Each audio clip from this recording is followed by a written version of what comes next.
होतो की कशा प्रकारे शुकदेव गोस्वामींनी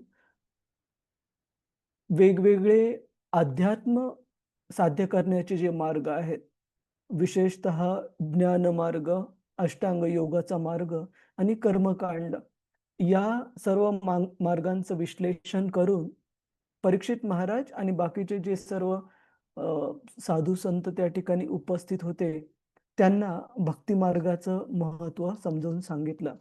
आणि यानंतर आपण पाहत आहोत की हे जे वर्णन आहे शुकदेव गोस्वामींद्वारा, ते शौनक ऋषींनी, हे सूत गोस्वामींनी शौनक आदी ऋषीमुनींना सांगितलं. म्हणजे श्रीमद भागवतम हे सांगितलं गेलं शुकदेव गोस्वामींच्या द्वारे परीक्षित महाराजांना, आणि त्या ऑडियन्स, त्या श्रोत्यांमध्ये सूत गोस्वामी उपस्थित होते. त्यांनी ते ऐकलेलं श्रीमद भागवतम सांगितलं शौनक आदी ऋषीमुनींना. तर आपण पाहत आहोत या श्लोकांमध्ये आजचा श्लोक क्रमांक 13 पासून की कशा प्रकारे शौनक आदी ऋषीमुनी हे सूत गोस्वामींकडून त्या पण सर्व कथा ऐकण्यासाठी उत्सुक आहेत, ज्या कथांना सांगितलेलं गेलेलं आहे, हरी कठोर दर कहा, हरी कठोर दर कहा. याचा अर्थ आहे की अशा कथा ज्यामधून भगवंतांच्या लीलांचं नंतर वर्णन होईल, अशा कथांना पण ऐकण्यासाठी ते उत्सुक आहेत. याचा अर्थ काय की भगवंतांबद्दलची चर्चा म्हणजे केवळ भगवंतांच्या लीलांबद्दलची चर्चा, हा समज चुकीचा आहे. भगवंतांचे जे भक्त आहेत, नाम रूप गुण लीला, भगवंतांचे जे भक्त आहेत त्यांचे जीवनचरित्रांचं पण वर्णन करून त्यांच्याबद्दल पण महान भक्तांच्या जीवनचरित्राची चर्चा, ही पण भगवत कथाच समजली जाते शास्त्रामध्ये. तर याचा अर्थ आहे की हरी कथोदर कहा, की अशा कथा ज्यामधून अंततः भगवंतांच्या कथांचं वर्णन होईल. तर आपण श्लोक क्रमांक 14 पासून सुरुवात करूया. श्लोक बरोबर आहे ना माताजी? हरे कृष्ण. हो हो हो प्रभूजी, 14 पासून. ठीक ठीक, कृपया म्हणण्याचा प्रयत्न करा. एतत् शुश्रुततां विद्वन्, एतत् श्रुततां वेदम् सूतनोर्हसि भाषितुम्, सूतनोर्हसि भाषितुम् कथा हरि कथोदर्कः,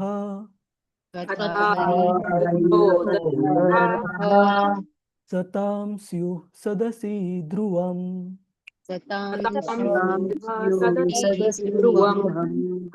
तर हे सूत गोस्वामींकडून शौनकादी ऋषीमुनी का ह्या सर्व कथा जाणण्यासाठी उत्सुक आहेत, ज्यांची की परिणती, ज्याचं की कन्क्लुजन, निष्कर्ष हा भगवंतांच्या कथेमध्ये होईल. कारण ते भगवंतांबद्दल आणि त्यांच्या भक्तांबद्दल जाणून घेण्यासाठी अतिशय उत्सुक आहेत, जे की आपण भाषांतरामध्ये पाहतो. कुणाला वाचायचं आहे का? प्रभुजीज, माताजीज, हरे कृष्ण. हरे कृष्ण प्रभुजी. अलका माताजी, हरे कृष्ण. हो, यस माताजी. हरे कृष्ण प्रभुजी, दंडवत प्रणाम. दंडवत. हे विद्वान सुत गोस्वामी, तुम्ही आपले कथन चालूच ठेवावे, कारण आम्ही ऐकण्यास अत्यंत उत्सुक आहोत. तसेच ज्या कथांची परिणती श्री हरींमध्ये होते त्यांची चर्चा निश्चितच भक्तांच्या सभेत केली पाहिजे. तात्पर्य श्रील प्रभुपादजी द्वारा. श्रील प्रभुपादजी की जय. आम्ही यापूर्वीच रूप गोस्वामींच्या भक्ती रसामृत सिंधूचा संदर्भ दिला आहे की भौतिक गोष्टी जर कृष्ण सेवेच्या कारणी लावल्या तर त्यांचाही दिव्य म्हणून स्वीकार केला जातो. उदाहरणार्थ, विशेष करून अल्पबुद्धी मनुष्यांसाठी स्त्री, शूद्र आणि ब्रह्मबंधू सांगण्यात आलेल्या रामायण आणि महाभारतासारख्या महाकाव्यांच्या किंवा इतिहासांचाही वैदिक साहित्य म्हणून स्वीकार करण्यात आला आहे, कारण त्यांचे संकलन भगवंतांच्या लीलांशी संबंधित आहे. साम, यजुर, ऋक आणि अथर्व या 4 वेदानंतर महाभारताला पंचवेद म्हणून स्वीकारण्यात येते. अज्ञानी लोक महाभारताला वेदांचा भाग मानत नाहीत, परंतु महान ऋषीमुनी आणि अधिकारी पुरुष महाभारताचा पंचम वेद म्हणून स्वीकार करतात. भगवद्गीता ही सुद्धा महाभारताचाच एक भाग आहे आणि यामध्ये अज्ञानी लोकांसाठी भगवंतांनी दिलेले उपदेश आहेत. काही अल्पबुद्धी लोक म्हणतात की भगवद्गीता ही काही गृहस्थाश्रमीयांसाठी नाही, परंतु असे मूर्ख विसरतात की अर्जुन हा गृहस्थच होता आणि भगवान श्रीकृष्ण ही गृहस्थाश्रमीयाचीच भूमिका करीत होते. म्हणून भगवद्गीतेमध्ये जरी सर्वश्रेष्ठ वैदिक तत्वज्ञान असले तरी ती दिव्य विज्ञानामध्ये नुकतेच प्रवेश केलेल्या प्रारंभिकांसाठी आहे आणि भागवत हे दिव्य विज्ञानातील स्नातकांसाठी आणि स्नातकोत्तरांसाठी आहे. यास्तव महाभारत, पुराणे आणि भगवंतांच्या लीला वर्णनांनी भरलेले तत्सम साहित्य हे दिव्यच आहे आणि महान भक्तांच्या मेळाव्यात त्यांची पूर्ण विश्वासाने चर्चा झाली पाहिजे. यात अशी अडचण आहे की अशा ग्रंथांची चर्चा किंवा कथा जेव्हा व्यावसायिक लोक करतात तेव्हा ते ग्रंथ अन्य भौतिक इतिहास किंवा काव्यासारखेच वाटते, कारण त्यामध्ये अनेक ऐतिहासिक घटना आणि व्यक्तिमत्वे आहेत. म्हणूनच या ठिकाणी म्हटले आहे की अशा साहित्याची चर्चा भक्तांच्या सभेतच केली पाहिजे. जोपर्यंत भक्त अशा साहित्याची चर्चा करीत नाहीत तोपर्यंत उच्च वर्गातले लोक त्याचे आस्वादन करू शकत नाहीत. अंततः निष्कर्ष हाच आहे की भगवंत हे काही निराकार नाहीत, ते परम पुरुष आहेत आणि त्यांच्या अनेकविध लीला आहेत. ते सर्व जीवांमध्ये प्रमुख आहेत व पतित जीवांचा उद्धार करण्यासाठी ते आपल्या इच्छेने व आपल्या स्वशक्तीने अवतरित होतात. अशा रीतीने ते सामाजिक, राजकीय किंवा धार्मिक नेता म्हणून भूमिका करतात. अशा भूमिकांची परिणती शेवटी भगवत लीलांच्या चर्चेमध्ये होत असल्यामुळे असे सर्व प्रारंभिक विषयही दिव्यच आहेत. समाजाच्या दैनंदिन क्रियांचे आध्यात्मिकीकरण करण्याचा हाच मार्ग आहे. लोकांना इतिहास आणि कथा, कादंबरी, नाटके, वर्तमानपत्रे, मासिके आदी भौतिक साहित्याचा अभ्यास करण्याचा छंद असतो. या छंदांची आणि प्रवृत्तीची नियुक्ती जर दिव्य भगवत सेवेमध्ये केली तर हे लोकही भक्त ज्या कथांचे आस्वादन करतात त्यामध्ये रस घेऊ लागतील. भगवंत निराकार, निष्क्रिय आणि नाम रूप वगैरे काहीही नसलेला एक पाषाणच आहे अशा प्रचारामुळे लोक नास्तिक, श्रद्धाहीन, असुर होण्यासाठीच प्रेरित झाले आहे आणि भगवंतांच्या दिव्य लीलांपासून ते जितके दूर जातात तितकेच ते भौतिक कर्मांच्या अधीन होतात व त्यामुळे तर भगवत धामात जाण्याऐवजी त्यांना नरकामध्ये जाण्याचीच वाट मोकळी होते. भागवताचा प्रारंभ पांडवांच्या इतिहासापासून आवश्यक तर राजकारणासहित आणि सामाजिक क्रियांसहित होतो आणि तरीही भागवताला परमहंस संहिता असे म्हटले आहे. परमहंस संहिता म्हणजे हे वैदिक साहित्य सर्वश्रेष्ठ अध्यात्मवाद्यांसाठी आहे आणि यामध्ये परम ज्ञानम अर्थात सर्वश्रेष्ठ आध्यात्मिक ज्ञान वर्णिलेले आहे. शुद्ध भक्त हे परमहंस आहेत आणि ते दूध व पाणी एकमेकांपासून वेगळे करण्याची कला जाणणाऱ्या हंसाप्रमाणे आहेत. श्रील प्रभुपादजी की जय. हरे कृष्ण प्रभुजी, दंडवत प्रणाम. हरे कृष्ण. धन्यवाद माताजी. तर या ठिकाणी तात्पर्यामध्ये श्रील प्रभुपादजी सांगतात की कशा प्रकारे वेदांमध्ये ज्या प्रकारे भगवंतांबद्दल वर्णन आहे त्याच प्रकारे हे बाकीचे ज्याला की आपण सप्लिमेंटरी लिटरेचर, जे की त्या वेदांच्या अनुरूप असे जे बाकीचे साहित्य आहे, शास्त्र आहेत, ज्याला की स्मृती म्हटलं जातं, की महाभारत, रामायण इत्यादी हे स्मृती साहित्यामध्ये येतात. आणि वैदिक ग्रंथांमध्ये 2 प्रकारचे साहित्य आहेत. एक आहे श्रुती, जे की 4 वेद ज्याच्यामध्ये येतात, आणि दुसरं आहे स्मृती, ज्याच्यामध्ये इतिहास जसं महाभारत, रामायण इत्यादी येतात. तर जे इम्पर्सनलिस्ट म्हणजे मायावादी वगैरे ज्या पंथातले व्यक्ती आहेत, अध्यात्मवादी आहेत, ते श्रुती ग्रंथांना तर महत्त्व देतात, जसे की 4 वेद असू वगैरे. परंतु हे जे स्मृती ह्या विभागातील जे ग्रंथ आहेत, महाभारत असू, रामायण असू, त्यांना ते अल्पबुद्धी लोकांसाठी समजतात. का? कारण महाभारतामध्ये आपण पाहतो की केवळ भगवंतांच्याच लीलांचा उल्लेख नाहीये, तर त्याच्यामध्ये कशा प्रकारे कौरव आणि पांडव यांच्यामध्ये राज्यासाठी कशा प्रकारे एकमेकांच्या बद्दल आदान प्रदान झालं. कशा प्रकारे धृतराष्ट्र हा त्याच्या पांडवांच्या प्रती जे एन्व्हियस, जे मत्सर बाळगणारे त्याचे जे मुलं होते, विशेषतः दुर्योधन, त्यांच्या चुकीच्या गोष्टींना पण कशा प्रकारे सपोर्ट करायचा किंवा प्रोत्साहन द्यायचा. तर ह्या सर्व गोष्टींचं ज्याच्यामध्ये राजकारण आहे, समाजकारण आहे आणि बाकीची पण सामाजिक देवाणघेवाण आहे, अशा ग्रंथांना जे मायावादी किंवा काही विशेष प्रकारचे अध्यात्मवादी आहेत, ते निम्न समजतात. परंतु भागवत सांगतं, की असे प्रत्येक ग्रंथ ज्याच्यामध्ये की अशा गोष्टींबद्दल चर्चा केलेली आहे, ज्याचा अंततः निष्कर्ष हा भगवंत निघतो. अशा प्रत्येक कथांना भागवत साहित्य किंवा भक्ती मार्गाचं साहित्य म्हणूनच पाहिलं पाहिजे आणि भक्तांच्या समूहामध्ये अशा कथांचं चर्चा होणं हे क्रमप्राप्त आहे. त्याच्यामुळे कोणीही व्यक्तीने असं समजू नये, की 4 वेद हेच फक्त सुप्रीम किंवा सर्वात श्रेष्ठ आणि बाकीचे जे स्मृती साहित्य आहे, ते कमी महत्त्वाचं असं अजिबात नाहीये. इनफॅक्ट श्रील प्रभुपाद सांगतात, की भगवद्गीता याला जर आपण ग्रॅज्युएशन तर मराठीमध्ये कोणतं प्रारंभिक अभ्यासक्रमाचा जर भाग जर समजला, तर श्रीमद भागवतम हे पोस्ट ग्रॅज्युएशन स्टडी, ज्याला श्रील प्रभुपादजी स्नातकोत्तर, इथे भाषांतरामध्ये स्नातकोत्तर म्हणजे पोस्ट ग्रॅज्युएशन असा अभ्यासक्रम सांगितलाय. का? कारण जोपर्यंत गीतेमध्ये सांगितलंय की भगवंत महान आहेत, परंतु भागवतामध्ये सांगितलंय की भगवंत कशा प्रकारे महान आहेत, त्यांच्या महान भक्तांच्या जीवनचरित्रातून ते सांगण्यात आलेलं आहे. त्याच्यामुळे दोन्हीही तितकंच महत्त्वाचं आहे आणि भगवंतांच्या भक्तांच्या संबंधी जी चर्चा आहे, त्याला साधारण चर्चा असं समजू नये. आणि श्रील प्रभुपादजी सांगतात की कशाप्रकारे सामान्य लोकांना, या भौतिक जगातील लोकांना आपण पाहतो की जे सेलिब्रिटीज म्हणजे जे नावाजलेले लोक असतात, मग ते फिल्मी दुनियेतील असू किंवा स्पोर्ट्स खेळाडू असू किंवा बाकीचे जे इन्फ्लुएन्शियल जे प्रभावशाली व्यक्ती आहेत जगातले, त्यांच्याबद्दल जाणून घेण्यामध्ये खूप रस असतो. आणि त्याच्यामुळे आपण पाहतो की हे अनेक प्रकारचे जे मासिकं निघतात, दैनिक निघतात, त्याच्यामध्ये अशा प्रभावशाली लोकांच्या बद्दल वाचण्यामध्ये, त्यांचं जीवनचरित्र समजून घेण्यामध्ये सामान्य माणसांना खूप जास्त रुची असते.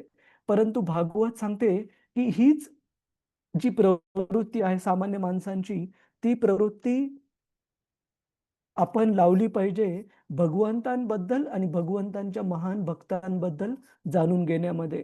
आणि अशा भगवंतांच्या महान भक्तांच्या जीवनचरित्राचा जर आपण अभ्यास केला, तर आध्यात्मिक फायदा त्याचा निश्चित मिळेल. परंतु जे भौतिकवादी प्रभावशाली व्यक्ती आहेत, त्यांच्याबद्दल जाणून घेण्याने काही 0% आध्यात्मिक प्रगती प्राप्त होईल. परंतु भगवत भक्तांचं तसं नाहीये. याच्या संबंधीमध्ये एक गोष्ट लक्षात येते, की श्रील प्रभुपादांचे जे गुरु महाराज होते, श्रील भक्तिसिद्धांत सरस्वती ठाकूर, त्यांनी इंग्रजीमध्ये आणि बांगला, बेंगोली भाषेमध्ये वेगवेगळे प्रकारचे दैनिक आणि मासिक सुरू केले होते. तर एकदा एक जर्नलिस्ट म्हणजे एक पत्रकार त्यांना प्रश्न विचारतो, की "हे महाराज, तुम्ही हे दैनिक सुरू केलेलं आहे, ज्याच्यामध्ये भागवताबद्दल किंवा भगवंतांच्या भक्तांबद्दल, त्यांच्या जीवनचरित्राबद्दल तुम्ही लेख लिहित आहात. परंतु तुम्हाला नक्की शाश्वती आहे का, की रोज हे दैनिक प्रकाशित करण्यासाठी आपल्याकडे पुरेसे मटेरियल राहील?" जसं की कारण आपण सामान्य जे दैनिक असतात भौतिकवादी, त्याच्यामध्ये आपण काय पाहतो, की जगामध्ये इकडं-तिकडं काय चालू आहे त्या भौतिक गोष्टींबद्दल चर्चा असते. तर परंतु आध्यात्मिक दृष्ट्या भगवंतांच्या भक्तीच्या संदर्भात ज्यावेळेस तुम्ही साहित्य प्रस्तुत करता, त्यावेळेस तुम्हाला ही शाश्वती आहे का, की रोजच्या रोज लेख लिहिण्याइतकं सर्व डिटेल्स तुमच्याकडे उपलब्ध आहे? तर श्रील भक्तिसिद्धांत सरस्वती ठाकूर यांचं उत्तर खूप छान होतं त्या व्यक्तीला. श्रील भक्तिसिद्धांत सरस्वती ठाकूर यांनी सांगितलं, की तुम्ही प्रत्येक दिवसाची गोष्ट करत आहात. प्रत्येक दिवसाचाच नाही, तर प्रत्येक तासाला किंवा प्रत्येक क्षणाला जरी आपण काय म्हणता येईल त्याला, जसं रोज पब्लिश होणाऱ्याला दैनिक म्हणतो आपण, तर प्रत्येक तासाला किंवा प्रत्येक क्षणाला पब्लिश होणाऱ्या गोष्टीला काय म्हणता येईल माहित नाही. परंतु असं जर आपण जर्नल पब्लिश केलं भगवंतांच्या नाम रूप गुणलीला इत्यादींबद्दल किंवा भगवत धामाबद्दल किंवा भगवंतांच्या महान भक्तांच्या जीवचरित्राबद्दल, तरीही असे जर्नल्स पुरेसे होणार नाहीत. एवढं सगळं सामग्री, एवढं सगळं साहित्य उपलब्ध आहे भगवंतांबद्दल लिहिण्यासाठी. पण आम्ही करू शकत नाहीयेत प्रत्येक तासाला किंवा प्रत्येक क्षणाला पब्लिश, कारण तेवढी मर्यादा आहेत या भौतिक जगाच्या. तर सांगण्याचा हेतू हा, की बऱ्याच वेळा लोकांचा असा समज असतो, की जर मला वेगवेगळ्या विषयांवर, सामाजिक विषय असू, आर्थिक असू, राजकीय असू, ज्याप्रमाणे भौतिक घटनांमध्ये रुची लोक घेतात, तीच जर रुची आपण भगवंतांना, त्यांच्या महान भक्तांना जाणून घेण्यामध्ये जर घेतली, तर कितीतरी भक्तीमध्ये आपली प्रगती होईल. तर सांगण्याचा हेतू हा, की भगवत धामामध्ये काय काय भगवंतांच्या लीला सुरू आहेत किंवा भगवत सोबत त्यांचा आदान प्रदान कसा सुरू आहे, याच्याबद्दल अनलिमिटेड खूप साऱ्या प्रमाणामध्ये विस्तृतरित्या डिटेल्स उपलब्ध आहेत शास्त्रामध्ये. परंतु आपल्याला ते जाणून घेण्यासाठी फक्त छंद जोपासणं आवश्यक आहे. आणि आपण भौतिक ज्या घडामोडी आहेत त्या जाणून घेण्याचा जर रुची जर आपण भगवंतांच्या बद्दल जाणून घेण्यात जर वळवली, तर भक्तीमध्ये आपल्यासाठी ते खूप लाभदायक ठरेल. सर्वांना कळत आहे का प्रभूजीच माताजीच काय सांगण्याचा प्रयत्न होता इथे भागवतामध्ये? हरे कृष्ण. हो प्रभूजी. हरे कृष्ण. तर आपण पुढे जाऊ. श्लोक क्रमांक 15. तर इथे शौनकादी ऋषी सूत गोस्वामींना म्हणत आहेत, की तुम्ही ह्या प्रश्नांचे जे उत्तर दिले, परीक्षित महाराजांचे जे 2 प्रश्न होते, कोणते? पहिल्या स्कंदाच्या शेवटी विचारलेले, की सामान्य व्यक्तीसाठी सर्वात श्रेयस्कर कार्य कोणतं आहे, विशेषतः अशा व्यक्तीसाठी जो की मृत्यूच्या जवळ आहे, सर्वात श्रेयस्कर कार्य कोणतं आहे, हा पहिला प्रश्न होता. आणि दुसरा प्रश्न होता, की लोकांनी, सामान्य व्यक्तींनी कोणत्या गोष्टीचं श्रवण करायला पाहिजे, कीर्तन करायला पाहिजे, चर्चा करायला पाहिजे, मनन करायला पाहिजे, आणि कोणत्या गोष्टींचं श्रवण, कीर्तन, मनन आणि चर्चा हे नाही करायला पाहिजे. तर या 2 प्रश्नांची उत्तरं सूत गोस्वामींनी दिलेले आहेत, शुकदेव गोस्वामी आणि परीक्षित महाराज यांचा संदर्भ देऊन. तर आता शौनकादी ऋषी अधिक जाणून घेण्यासाठी उत्सुक आहेत अशा कथांबद्दल, ज्या की हरी कथोरदकम, भगवंतांच्या कथांमध्ये ज्यांचा निष्कर्ष निघतो, ज्यांची परिणिती भगवत कथांमध्ये होते, अशा सर्व कथांची चर्चा करण्यासाठी शौनकादी ऋषीमुनी उत्सुक आहेत. श्लोक क्रमांक 15 कृपया म्हणण्याचा प्रयत्न करा. सवै भागवतो राजा, सवे भागवतो राजा, पांडवेयो महारथः, पांडवेयो महारथः, बालक्रीडनकै क्रीडन्, बालक्रीडनकैक्रीडन्, कृष्ण क्रीडां य आददे.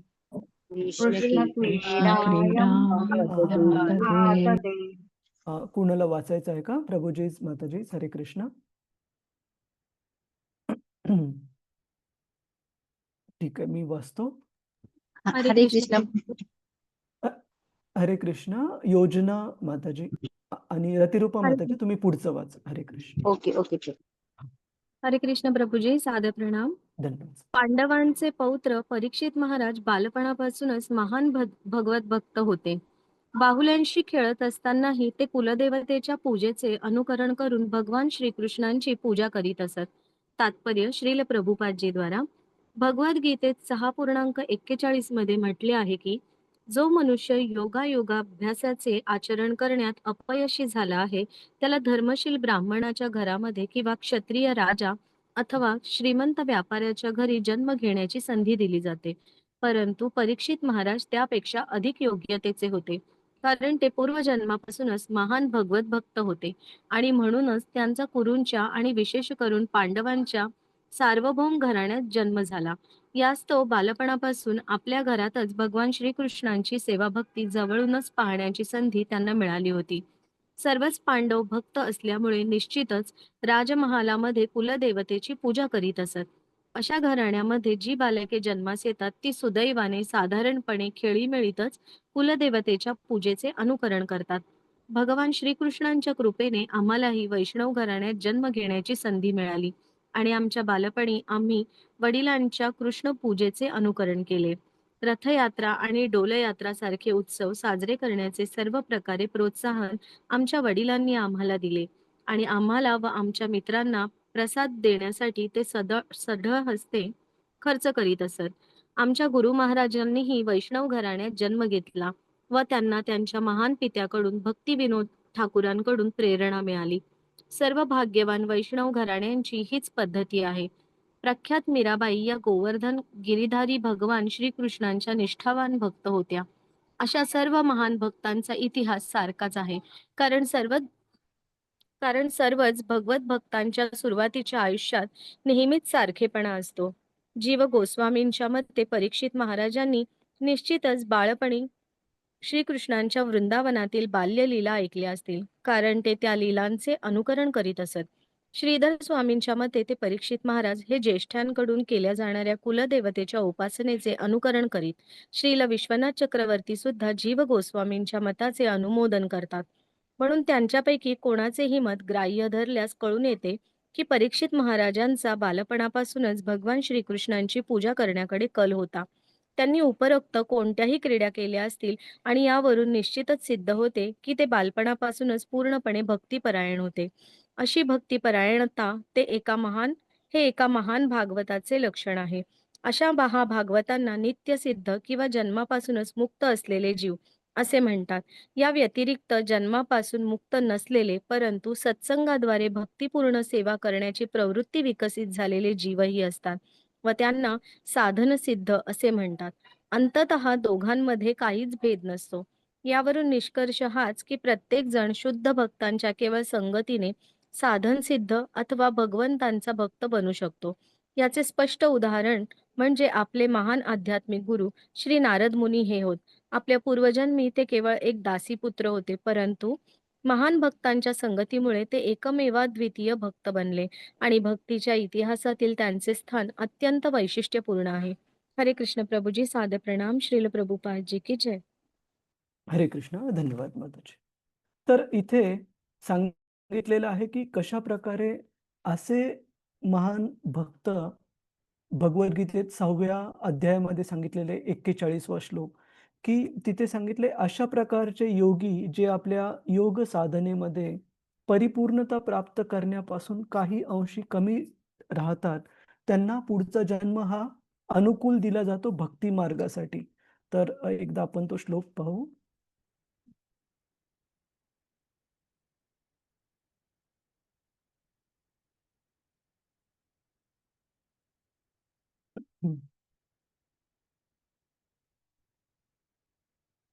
भगवंत सांगतात की प्राप्य पुण्य कृताम लोकान उषित्वा शाश्वती समः शुचिनाम श्रीमताम गेहे योग भ्रष्टो अभिजायते.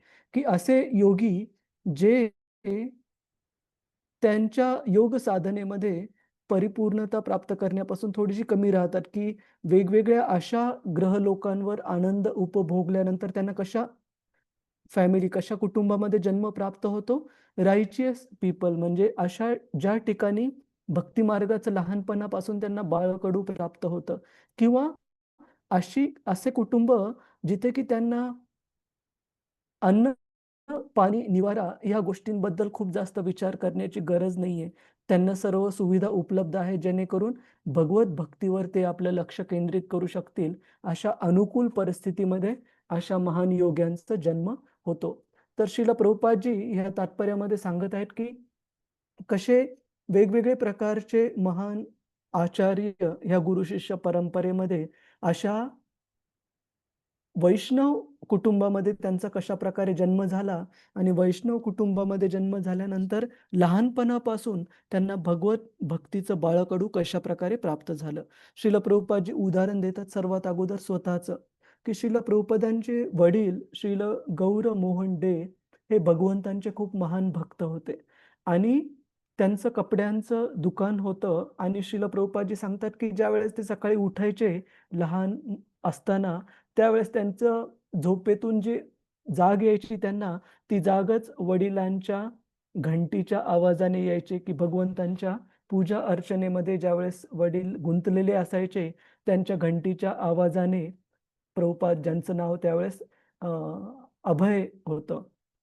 तर ह्या अभयला बालपणी जाग यायची वडिलांच्या भगवंतांची पूजा करताना पाहून किंवा ऐकून. आणि श्रील प्रभुपादजी सांगतात त्यानंतर ते थोडे मोठे ज्यावेळेस झाले आणि ज्यावेळेस त्यांना श्री जगन्नाथ रथयात्रेबद्दल कळालं, त्यावेळेस हा जो छोटा बालक होता अभय, त्याने आपल्या वडिलांकडे हट्ट धरला, की "बाबा मला पण अशी रथयात्रा काढायची." मग आता रथयात्रा काढायची तर रथ पाहिजे. पण एवढं पण काही त्यांचे वडील श्रीमंत नव्हते, की पूर्ण रथ नवीन बनवून घेतील एका कार्पेंटर, एका सुताराकडून आणि आपल्या मुलाला देतील. मग करायचं काय? तर एका ठिकाणी असा छोटासा रथ तुटलेल्या स्थितीमध्ये त्यांना भेटला आणि त्यांनी तो विचारलं, की "हा मिळेल का आम्हाला?" आणि त्या रथाची डागडुजी करून, त्याला दुरुस्त करून त्यांनी सुंदर रथ सजवला जगन्नाथ, बलदेव आणि सुभद्रा महाराणींच्या अर्चविग्रहांसाठी. आणि छोट्या अभयने त्यांची जी त्यांचा जो भाग होता, जी गल्ली होती, त्या ठिकाणी रथयात्रेचं आयोजन केलं आणि बाकीच्या सर्व मित्रांना, त्या गल्लीतील मुलांना पण त्याच्यामध्ये सहभागी केलं आणि खूप मोठ्या प्रमाणामध्ये प्रसाद वितरण केलं. या छोट्या वयात असताना श्रील प्रभुपादांनी. आणि श्रील प्रभुपाद सांगतात लीलामृतमध्ये, की श्रील प्रभुपाद लहान असताना दररोज किमान 3 ते 4 वेगवेगळे साधू त्यांचे वडील बोलवायचे घरी प्रसाद ग्रहण करण्यासाठी, दुपारी वगैरे. आणि प्रत्येक वेळेस ह्या सर्व साधूंना पोटभर प्रसाद खाऊ घातल्यानंतर त्यांचे वडील त्यांना केवळ एक विनंती करायचे, की "तुम्ही माझ्या मुलाला कृपया आशीर्वाद द्या, की हा श्रीमती राधा राणींचा खूप महान भक्त बनेल." तर सांगण्याचा अर्थ असा, कारण एका महान वैष्णव कुटुंबामध्ये श्रील प्रभुपादांचा जन्म झाला. त्याच्यामुळे एकदम लहानपणापासून त्यांना भक्ती मार्गाबद्दल आवड निर्माण होत गेली आणि अशा महान भक्तांना गौर मोहन डे सारख्या महान भक्तांना स्वतःचे वडील म्हणून प्राप्त केल्यामुळे लहानपणापासूनच त्यांना भक्तीचं बाळकडू प्राप्त झालं, जे की पुढे त्यांच्या गुरूंच्या आज्ञेने आणि प्रोत्साहनाने भक्ती लताबीज वाढत गेलं. त्याचप्रमाणे श्रील प्रभुपादजी सांगतात त्यांच्या गुरु महाराजांबद्दल. त्यांच्या गुरु महाराजांचं नाव होतं श्रील भक्तिसिद्धांत सरस्वती ठाकूर आणि लहानपणी त्यांचं नाव होतं विमल प्रसाद. अ, विमल प्रसाद आणि त्यांच्या वडिलांचं म्हणजे त्यांच्या गुरु महाराजांच्या वडिलांचं नाव होतं केदारनाथ दत्त श्रील भक्तिविनोद ठाकूर. तर हे जे विमल प्रसाद होते, जे की अशा महान भक्तांच्या कुटुंबामध्ये जन्मले, त्यांना पण खूप लहानपणापासून भक्तीचं बाळकडू प्राप्त झालं. एवढं की त्यांच्या जीवनचरित्रामध्ये सांगितलंय वयाच्या 8व्या वर्षी त्यांना पूर्ण भगवद्गीता मुखोद्गत होती आणि भगवद्गीतेवर ते प्रवचन पण देऊ शकायचे. सर्व श्लोक हे मुखोद्गत होते आणि माहिती म्हणजे व्यवस्थित समजून पण घेतले होते. तर सांगण्याचा मुद्दा हा, की अशा महान भक्तांचा अशा महान कुटुंबामध्ये जन्म होणं ही काही साधारण किंवा ॲक्सिडेंटल गोष्ट नाहीये. ही भगवंतांची विशेष अरेंजमेंट. अरेंजमेंटला आपण मराठीमध्ये काय म्हणतो प्रभुजीज, माताजीज? अरेंजमेंट. व्यवस्था किंवा व्यवस्था. योजना. हां. ही भगवंतांची विशेष योजना असते. अशा हे तर महान भक्त होते. हे काही साधारण योगी पण नव्हते. परंतु अशा प्रकारे एखाद्या व्यक्तीला लहानपणापासून भक्तीसाठी अनुकूल वातावरण प्राप्त व्हावं, अशी व्यवस्था ज्यावेळेस भगवंत करतात, त्यावेळेस अशा व्यक्तींना महान भक्तांच्या घरी जन्म प्राप्त होतो. तर अशा व्यक्तींना सांगितलं जातं, की जे की जन्मापासूनच भगवंतांच्या सेवेमध्ये जोडलेले आहेत, त्यांना नित्यसिद्ध भक्त म्हटलं जातं. तर 3 प्रकारच्या भक्तांचे कॅटेगरी किंवा विभाजन आपल्याला पाहायला मिळतं. नित्यसिद्ध, जे की जन्मापासून म्हणजे नित्य भगवंतांच्या सेवेमध्ये जोडलेले आहेत. दुसरे आहेत साधना सिद्ध. साधना सिद्ध असे भक्त असतात की जे बाकीच्या महान भक्तांचा संग प्राप्त करून भक्ती मार्गाला प्राप्त होतात. जसं की नारद मुनींचं उदाहरण दिलंय. आपण पहिल्या स्कंदामध्ये पाहिलं, सगळ्यांच्या लक्षात आहे का प्रभुजीज माताजीज, की कशा नारद मुनींचा जन्म ब्रह्माजींच्या आधीच्या कल्पामध्ये कुणाच्या रूपामध्ये झाला होता? कोण होते नारद मुनी? दासीपुत्र. दासीपुत्र होते. आणि आपण पाहतो की कशा प्रकारे फक्त आई हीच त्यांच्यासाठी एकमेव आश्रय होती. बाकीचं कोणीच कुटुंबामध्ये नव्हतं आणि परिस्थिती काही खूप चांगली अशी नव्हती. साधारण परिस्थितीमध्ये ते मोठे होत होते. परंतु त्यांना एक महान संधी प्राप्त झाली. ती की जे भक्तिवेदांत त्या ठिकाणी चातुर्मास्याच्या पावसाळ्याच्या 4 महिन्यांमध्ये त्या ठिकाणी राहण्यासाठी आले. त्यांची सेवा केली त्यांनी, नारद मुनींनी. कशाप्रकारे त्यांची सेवा केली, त्यांचा महाप्रसाद प्राप्त केला आणि सकाळ संध्याकाळ ज्यावेळेस भगवत कथा चर्चा केल्या जायच्या, त्या भक्तिवेदांताद्वारे नारद मुनींनी ते ज्ञान ग्रहण केलं भगवंतांबद्दल. आणि कशाप्रकारे त्या भक्तिवेदांतांच्या त्या ठिकाणी गेल्यानंतर नारद मुनींनी कशा या भक्तिमार्गाच्या जे सिद्धांत शिकले होते, त्याचा उपयोग करून कशी त्यांनी परिपूर्णता जीवनामध्ये प्राप्त केली. तर अशा महान भक्तांच्या संगतीने ज्यांना भक्ती प्राप्त होते, त्या भक्तांना म्हटलं जातं साधना सिद्ध भक्त. आणि तिसऱ्या प्रकारचं विभाजन आहे, तर पहिलं आपण पाहिलं नित्यसिद्ध, जन्मापासून भगवत भक्तीमध्ये जोडलेले आहेत.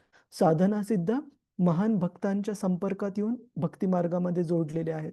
आणि तिसरे आहेत कृपासिद्ध, जे की भगवंतांच्या किंवा त्यांच्या महान भक्तांच्या कृपेने जे भक्तीमध्ये आले. जसं की आपण पाहतो मृगारी या खूप क्रूर हृदयी अशा शिकाऱ्याबद्दल, की जो की प्राण्यांना अर्धमेलं करून त्यांना तडफडत पाहण्यामध्ये ज्याला आनंद प्राप्त व्हायचा, असा क्रूर जो हा हंटर शिकारी होता, मृगारी, त्याला कशाप्रकारे भगवंतांचे महान भक्त नारद मुनी यांची कृपा प्राप्त झाली आणि पूर्ण जीवन त्यांचं परावर्तित झालं. तर यांना म्हटलं जातं कृपासिद्ध. तर असे 3 विभाजन भक्तांचे आहेत. सर्वांना क्लिअर आहे प्रभुजीज माताजीज, की कशा प्रकारे एखाद्या व्यक्तीला जर एखाद्या विशेष कुटुंबामध्ये जन्म मिळत असेल, जिथे लहानपणापासून भक्तीचं वातावरण त्याला अनुभवायला मिळत आहे, भक्ती मार्ग पालन करायला मिळत आहे, तर तो साधारण जन्म समजला जात नाही. तो खूप विशेष जन्म आहे, भगवंतांच्या कृपेने प्राप्त झालेला. क्लिअर आहे प्रभुजीज माताजीज? हरे कृष्ण. हो प्रभूजी. आणि दुसरा एक महत्वाचा मुद्दा याच्यामधून हा निघतो, की आपण आई-वडील म्हणून किंवा घरातले मोठे म्हणून आपली पण निश्चित ही जिम्मेदारी आहे, की घरात जन्मलेल्या प्रत्येक जीवासाठी लहानपणापासून भक्ती मार्गासाठी अनुकूल वातावरण प्रदान करणे. कारण लहान मुलांमध्ये कोणतीही गोष्ट ग्रास्प करण्याची, शिकण्याची जी क्षमता आहे खूप खूप छान असते. असं सांगितलं जातं, की लहान मूल हे एकदम, आपण ज्याला चिखलाचा गोळा म्हणतो किंवा स्पॉन्ज जे म्हणतो, की स्पॉन्जमध्ये जर आपण कोणतंही लिक्विड टाकलं, पाणी जर टाकलं, लगेच लगेच शोषून घेतं ते. किंवा चिखल्याचा मातीचा जो गोळा असतो, त्याला कोणत्याही आकार जर आपण दिला, तर लगेच तो आकार तो प्राप्त करतो.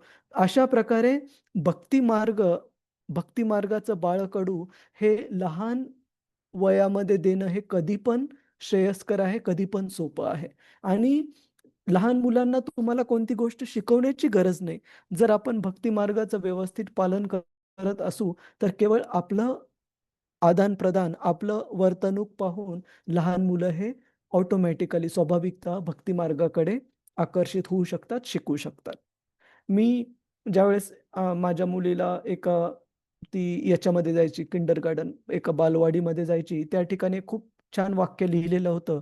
ते आताही लक्षात आहे. त्या ठिकाणी लिहिलं होतं, की "the children they are great imitators. Therefore, give them something great to imitate. याचा अर्थ आहे की जे लहान मुलं आहेत ते खूप चांगले इमिटेटरला आपण मराठीत काय म्हणू, अनुकरण करणारे, खूप छान अनुकरण करतात कोणत्याही व्यक्तीचं पाहून. तर याचा अर्थ काय, की त्यांना एखादी चांगली गोष्ट द्या अनुकरण करण्यासाठी. जर आई-वडील भांडत असतील, एकमेकांशी रूडली म्हणजे अनादर करत असतील एकमेकांचा, घरातल्या मोठ्यांचा अनादर करत असतील, तर तुम्ही लहान मुलाला कितीही चांगलं शिकवण्याचा प्रयत्न केला, पण आपली स्वतःची वर्तणूक जर चुकीची असेल, तर लहान मूल स्वतः पण चुकीचेच गुण घेईल. त्याच्या विरुद्ध जर भक्ती मार्गाच्या तत्वांचं व्यवस्थित घरामध्ये पालन होत असेल, तर अशा आई-वडिलांकडे बघून निश्चित लहान मुलं पण प्रेरित होतील भक्ती मार्गाला अंगीकारण्यासाठी. क्लिअर आहे प्रभुजीस माताजीस? हरे कृष्ण. हो प्रभूजी. सगळ्यांना पटत आहे ही गोष्ट किंवा अनुभवलेली आहे हो प्रत्येकाने, प्रभूजी. की आपण हो, हो, लहानपणी हो प्रभूजी. जे पाहतो त्याचप्रमाणे आपलं व्यक्तिमत्व बनत राहतं. त्याच्यामुळे आपल्या लहानपणी जे झालं ते झालं ठीक आहे. पण आपल्या पुढच्या जनरेशनसाठी, पिढीसाठी आपलं कर्तव्य आहे, की व्यवस्थित भक्ती मार्गाचं पालन करणं, जेणेकरून त्यांना चांगल्या गोष्टी मिळतील शिकण्यासाठी. हरे कृष्ण. श्लोक क्रमांक 16. रतिरूपा माताजी वेळेवर थोडं लक्ष ठेवा, कारण 8 वाजता भक्ती प्रभूजी 46 झालेत. हां, 740. हां, मग आपण 50-55ला संपवू. ठीक आहे, ओके चालेल. हरे कृष्ण. कृपया म्हणण्याचा प्रयत्न करा. वैयासकेश्च भगवान भगवान वासुदेव परायणः उरुगाय गुणोदारः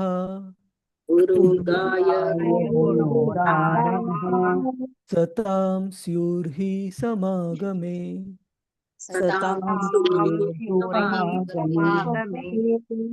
हरे कृष्ण. रतिरूपा माताजी. हरे कृष्ण प्रभूजी, दंडवत प्रणाम. धन्यवाद.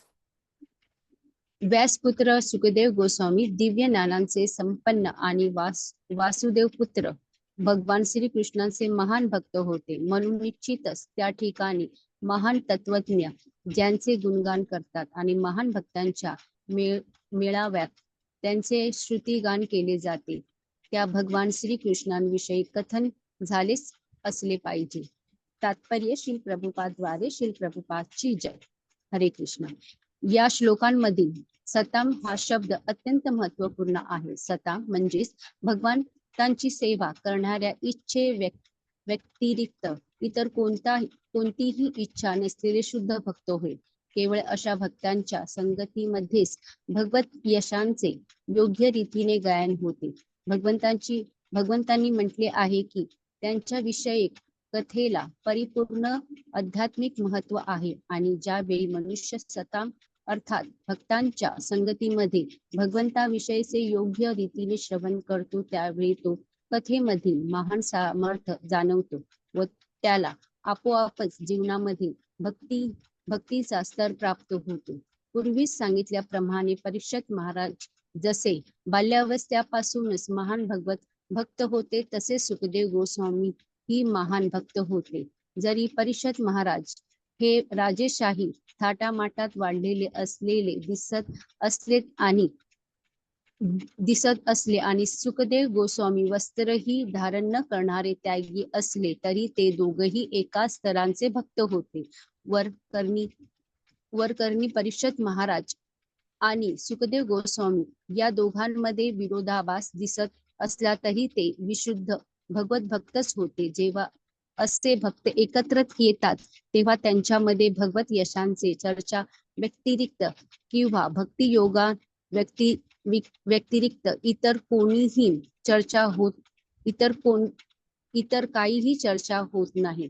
भगवद्गीतेतही भगवंत आणि त्यांच्या भक्तांमध्ये संवाद चालला होता, तेव्हा ते भक्ती योगां व्यतिरिक्त इतर काहीही नव्हता. तथापि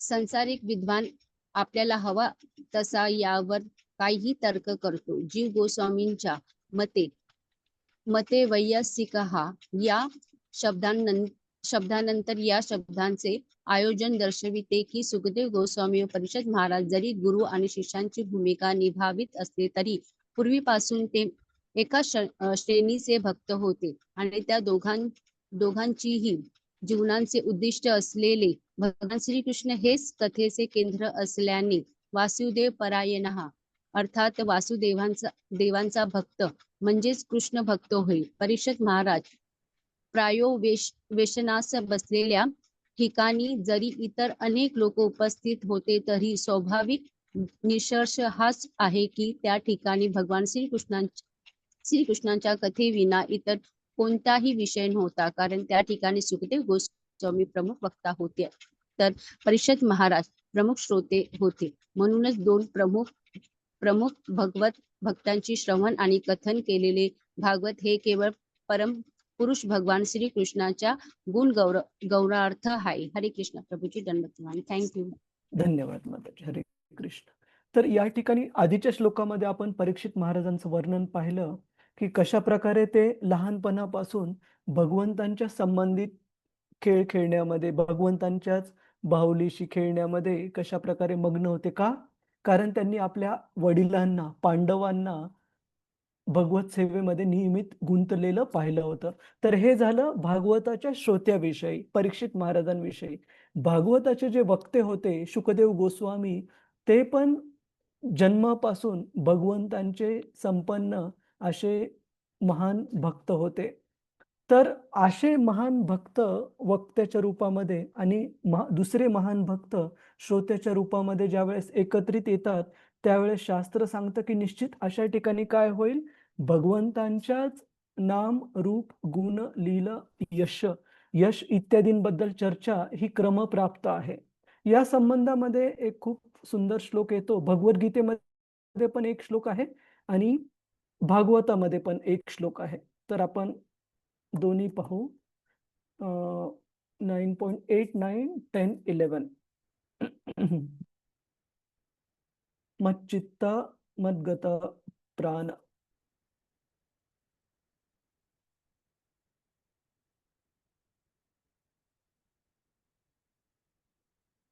टेन 10.9 सॉरी 9.10 नाही 10.9.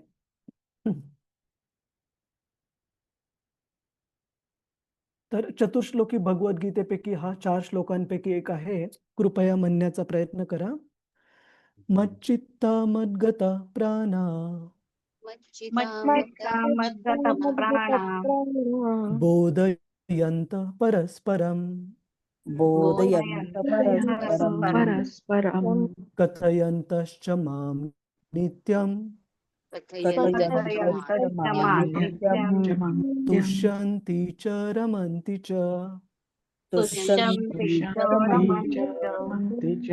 तर भगवंत कृष्ण भगवद्गीतेत सांगतात की ज्या वेळेस भगवंतांचे असे भक्त ज्यांच्यासाठी भगवंतच हे जीव आणि प्राण आहेत, भगवंतांचे परायण समर्पित असे भक्त एकत्रित येतात, त्यावेळेस ते भगवंतांच्या बद्दल एकमेकांशी आदान प्रदान करण्यामध्ये, चर्चा करण्यामध्ये आनंद घेतात.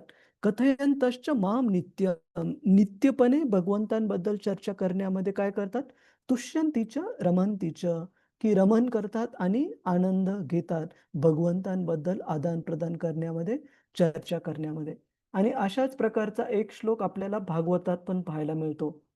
सताम प्रसंगान मम वीर्य संविदो. कपिलदेव यांच्या त्यांची आई देवाहुतीला जी त्यांनी उपदेश दिला भक्तीचा, त्याच्यामध्ये हा श्लोक येतो ज्याच्यामध्ये ते म्हणतात, सतां प्रसंगान मम वीर्य संविदो भवन्ति हृत्कर्णरसायन कथः तज्जोषुनात्तात् अपवर्गवर्त्मनि श्रद्धारतिर्भक्तिरनुक्रमिष्यति. तर कपिलदेव सांगतात भागवतामध्ये, सताम प्रसंगान, सताम म्हणजे भगवंतांच्या प्रती जे समर्पित भक्त आहेत, आणि अशाच सताम शब्दाचा आपल्याला वापर झालेला दिसतो या श्लोकामध्ये पण. सताम म्हणजे भगवंतांचे महान भक्त. तर भागवत सांगतं 3ऱ्या स्कंदामध्ये की अशा भगवंतांच्या महान भक्तांचा ज्यावेळेस संग प्राप्त होतो, एकत्र येतात, त्यावेळेस तिथे कोणत्या गोष्टीची चर्चा होती? मम वीर्य संविदो. भगवंतांचे जे नाम, रूप, गुण, लीला इत्यादी जे यशोगान आहे त्याच्याबद्दल चर्चा होती अशा महान भक्तांच्या संगतीमध्ये. भवंती प्रभूजी, ऋत हा 55 झाली. ओ कृष्ण. ठीक आहे, आपण एवढं एक कन्क्लूड करू की अशा भक्तांच्या संगतीमध्ये जी भगवत कथा चर्चा होती त्यांनी काय होतं? भगवंती हृत्कर्ण रसायन कथा. भगवंतांची कथा चर्चा होती. तत् जोशनाद्वात अपवर्ग वर्तमनी. आणि अशा भगवंतांच्या बद्दल चर्चेमुळे काय होतं? अपवर्ग. ह्या भौतिक जगताला म्हटलं जातं पवर्ग, ज्याच्यामध्ये प फ ब भ म. परिश्रम प फ फ म्हणजे फेन, म्हणजे तोंडातून फेस येईपर्यंत हार्डवर्क, कठीण परिश्रम. प फ ब ब म्हणजे बंधन, भ म्हणजे भय आणि म म्हणजे मृत्यू.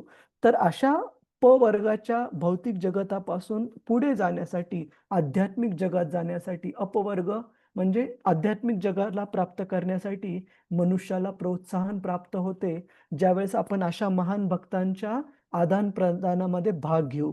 याच्या उलट जर आपण, आणि अजून काय होतं? श्रद्धा रतीर भक्तीर अनुक्रमिष्यती. ग्रॅज्युअली, अनुक्रमे म्हणजे स्टेप बाय स्टेप, ग्रॅज्युअली 3 गोष्टी येतात. कोणत्या? की श्रद्धा, आपली भगवंतांबद्दलची श्रद्धा अढळ होते. रतीर म्हणजे भगवंतांच्या भक्तीमध्ये रुची आपली वाढते आणि भक्ती अशा व्यक्तीला प्राप्त होते. तर ह्या सगळ्या गोष्टी प्राप्त होतात क्रमशः जर आपण भगवत भक्तांच्या चर्चेमध्ये भाग घेतला तर. आणि याच्या विरुद्ध भौतिकवादी व्यक्तींच्या चर्चेमध्ये भाग घेतला तर कोणत्या गोष्टी आपल्याला ऐकायला मिळतील? भौतिक विषयांच्या गोष्टी ऐकायला मिळतील. त्याच्यामुळे आपण ठरवणं आवश्यक आहे की आपली जी कंपनी आहे, कंपनी म्हणजे ज्या लोकांचा आपण क्लोजली असोसिएशन घेतो, संघ प्राप्त करतो, तो संघ कोणता आहे हे आपण ठरवणं आवश्यक आहे. तर आपण इथे थांबू. प्रभूजीज, माताजीज, हरे कृष्ण. थोडंसं 5-7 मिनिट आपण लवकर संपवत आहोत कारण 8 वाजता भक्ती वैभव सेशन आहे. आणि उद्याबद्दल एक अनाउन्समेंट होती की उद्याचा दिवस खूप जाम पॅक्ड आहे. सकाळी 9:45 पासून वेगवेगळ्या गोष्टी आहेत. मुलीच्या शाळेमध्ये पण एक कार्यक्रम आहे. तर आपल्याला एकच स्लॉट उपलब्ध आहे. जर उद्या करायचं असेल सेशन तर सकाळी 7 वाजताचा, पण थोडंसं लवकर होईल. तर आपल्याला जमेल का? जर नसेल जमेल तर मग पुढचा स्लॉट किंवा दिवस आपण आपल्याला सांगू. प्रभूजीज, माताजीज, हरे कृष्ण. तर तुम्ही लगेच उत्तर देण्याची गरज नाही. जर तुम्हाला कन्व्हिनियंट असेल तर कृपया तुम्ही रतिरूपा माताजींना कळू द्या आणि त्या प्रकारे अरेंज करते. नाहीतर मग आपण लवकरच पुढे भेटू. ठीक आहे? हरे कृष्ण. ओके प्रभूजी. हरे कृष्ण. वांछा कल्पतरुभ्यश्च कृपा सिंधुभ्य एव च पतितानां पावनेभ्यो वैष्णवेभ्यो नमो नमः. अनंत कोटि वैष्णव वृंद की जय. वैष्णव ठाकुर की जय. श्रील प्रभुपाद की जय. हरे कृष्ण. प्रभुजी, हरे कृष्ण प्रभूजी, दंड प्रणाम, हरे धन्यवाद. कृष्ण. धन्यवाद. हरे कृष्ण, सादर प्रणाम प्रभूजी. हरे कृष्ण.